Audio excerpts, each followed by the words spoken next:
Life is brutal. Life doesn't care about your plans, your dreams, or the perfect picture you painted in your head. It will rip you apart, tear your expectations to shreds, and leave you gasping for air. And the worst part?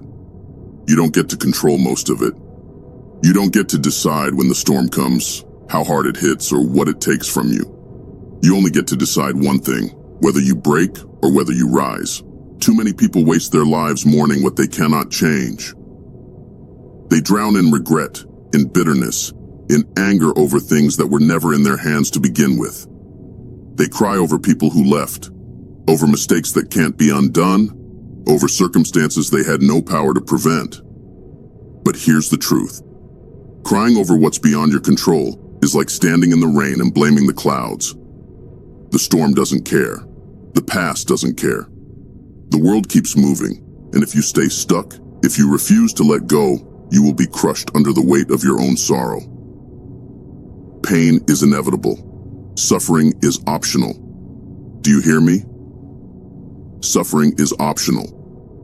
The moment you accept that some things are simply out of your hands, you reclaim your power.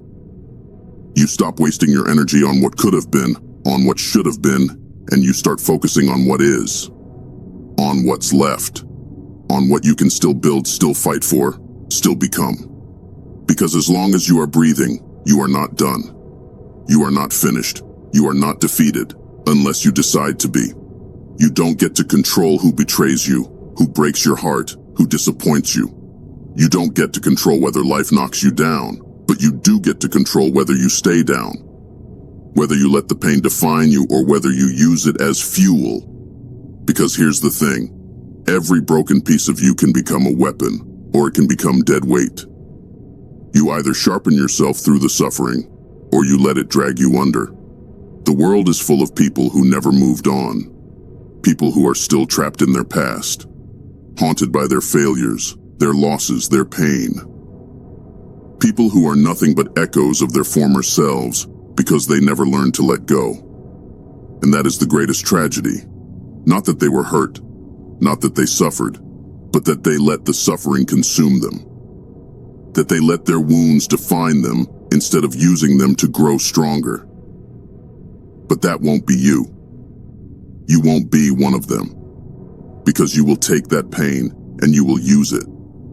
You will take everything that was meant to break you and you will build yourself into something unstoppable. You will look in the mirror, into your own bloodshot eyes, and you will say, I am still here. And as long as I am here, I will fight. There is no justice in life. There is no fairness. There is only what you do next. So stop crying over the things you cannot change and start focusing on what you can. The past is done. The pain has already happened.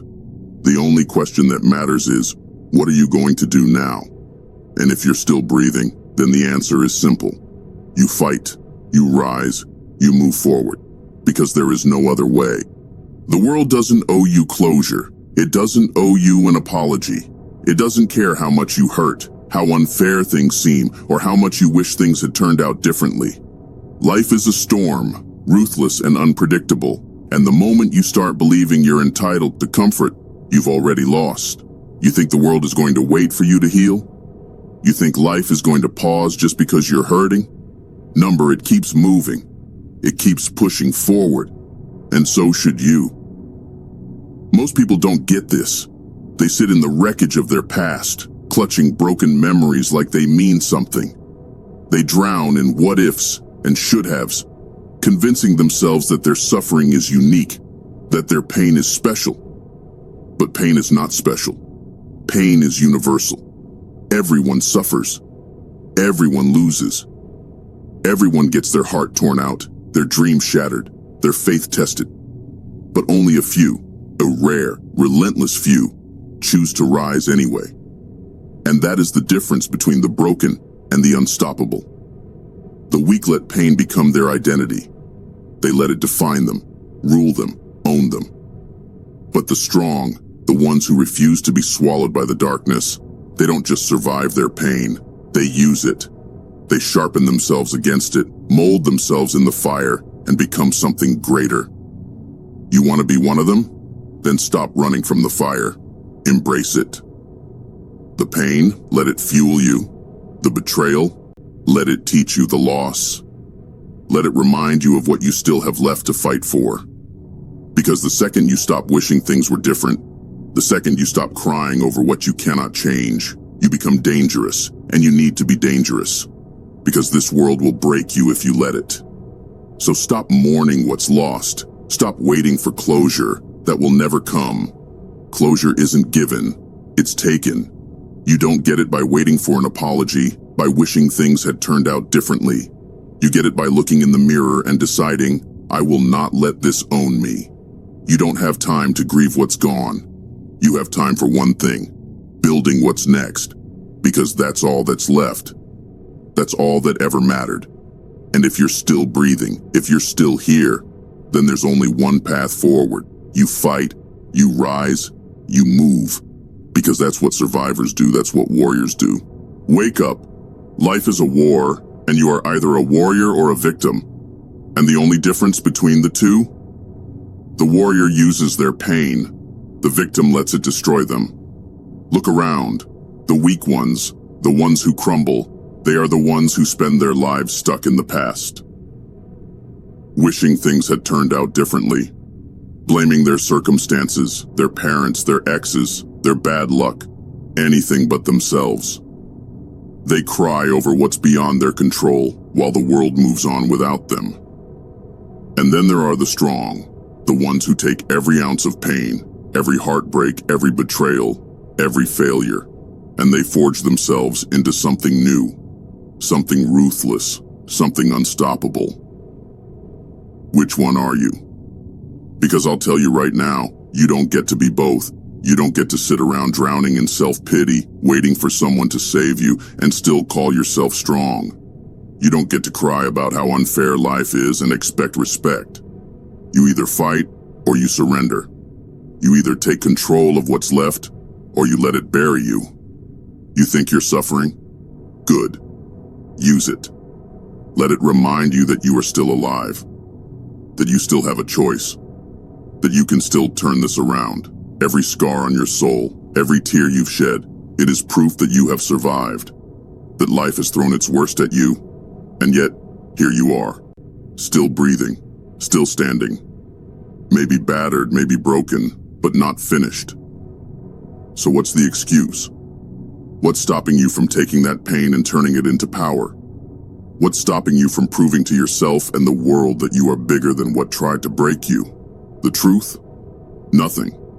Nothing but your own mind, your own weakness, your own choice to sit in the ashes instead of rising from them. And that ends now. Because from this moment forward, you don't waste another second mourning the things you cannot change. You don't waste another drop of energy crying over the past, over the people who hurt you, over the doors that slammed shut in your face. You take all of it, the heartbreak, the failures, the losses, and you use it. Because there is no salvation in weakness, no redemption in regret. There is only power in perseverance. And if you want to win, if you want to rise, then you better start acting like it. Because this life, it belongs to the ones who refuse to be broken. Listen to me. No one is going to fix your life, pull you out of the darkness, or hand you a second chance on a silver platter. You're alone in this. And before you let that scare you, let it free you. Because the moment you stop waiting for rescue, the moment you stop expecting the world to make things right for you, you take back control. Control over what? Over yourself, over your next move, over the one thing that's always been yours, your will to fight. Weak people love to believe they are victims. They love to think that life just happened to them, that their circumstances were unfair, that they were destined to struggle. You were born with a choice. And every single day, you make that choice. The choice to stay in the pain or push through it. The choice to drown in regret or rise with purpose. The choice to waste your time complaining or spend every second building. So what's it gonna be? Because you can sit there, replaying your losses over and over like a broken record. You can keep blaming your past, your family, your environment, the people who betrayed you. You can keep waiting for the right moment, for things to get easier, for someone to come along and make it all better. Or you can wake up and realize that no one is coming, that no one is going to carry you through this, that no one is going to fight your battles for you. This war is yours. This pain is yours. And so is the choice to overcome it. And yeah, it's unfair. Yeah, it's hard. Yeah, some people were dealt better hands in life. But so what? What are you going to do about it? Sit there and cry? Waste your days in self-pity while the world moves on without you? Or are you going to fight back? Because here's the truth. The world doesn't care about your excuses. It doesn't care that you've been through hell. It doesn't care that you're tired. It doesn't care that life hasn't been kind to you. It only cares about one thing. Will you rise or will you stay down? And if you're still listening, if you're still breathing, then I already know your answer. You rise every single time, no matter how hard it gets, no matter how much it hurts, no matter what it takes, because you are not done. And as long as you are here, as long as there is still air in your lungs, you fight like hell. No more waiting, no more wishing. You get up, you move, you take what's yours, because no one else will do it for you. The scars on your soul, the pain you've endured, the nights you spent shattered, lost, drowning in silence, they mean something, but not in the way you think. They are not proof of your suffering. They are not symbols of your weakness.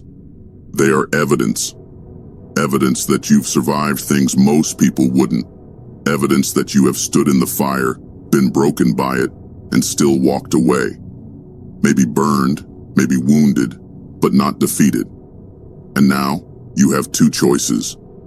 You can let those scars define you. You can let them be the excuse, the reason why you hold back, the reason why you stay small, the reason why you never try again. Or, you can let them be the reason you rise. Because listen carefully, no one respects a victim. The world admires warriors, not people who sit in their pain and refuse to move forward. The ones who are remembered, the ones who inspire, the ones who build legacies. They are the ones who took their pain and turned it into power. Think about it. Every great leader, every powerful figure, every person you admire, they suffered. They were broken, they were betrayed, they were beaten down. But they didn't stop there. They got back up. They built something from the wreckage. They made their scars mean something. And you're no different. You have a story to write, a war to win, a life to build. And you don't get to do that by sitting in the past, mourning what's beyond your control. You do that by standing up, stepping forward, and taking control of what's next. You weren't put here to waste away in regret. You weren't given this fire, this rage, this pain, just to let it consume you. You were given it so you could forge yourself into something unstoppable. So stop looking at your past like it's a prison. It's a weapon. Use it. Use it to sharpen your mind. Use it to harden your resolve. Use it to build a life so powerful, so unshakable, that nothing and no one can ever break you again. Because the moment you stop crying over what's beyond your control, the moment you decide that your past is no longer your burden but your fuel, you become dangerous, and the world will have no choice but to remember you. Let me tell you something most people will never understand. Pain is not your enemy. Pain is your weapon. Weak people run from pain. They numb it. They distract themselves. They drown it in excuses, in addictions, in meaningless escapes. And that's why they stay weak. That's why they never grow, never evolve, never become anything more than the broken version of themselves they refuse to face. But strong people, they embrace the pain. They let it shape them. Let it carve away the weakness. Let it turn them into something harder, something sharper. Because here's the truth. Pain is the price of power. You want strength? Suffer for it. You want wisdom? Learn from the hurt. You want to rise? Then let the fire burn away who you used to be. Every hardship you faced, every betrayal, every loss, it was all fuel. It was all preparing you for something greater, but only if you stop crying over it and start using it. You think the world is fair? It's not. You think life is supposed to be kind? It isn't. You think success, happiness, power, whatever it is you're chasing, just happens to people? It doesn't. It's earned. And it's earned through pain. So the question isn't, why did this happen to me? The question is, what am I going to do with it? Because the truth is, the strongest version of you doesn't exist yet. They are buried underneath every excuse, every regret, every moment you let pain control you instead of commanding it. And that version of you, the one who doesn't break, the one who doesn't waste a single second crying over what's beyond their control, they are forged through this fire. So what are you waiting for? Stop running, stop hiding, stop mourning a past that's already dead. Stand up, face it, own it. Because the moment you decide that your suffering was not a curse but a gift, that's the moment you take back your life.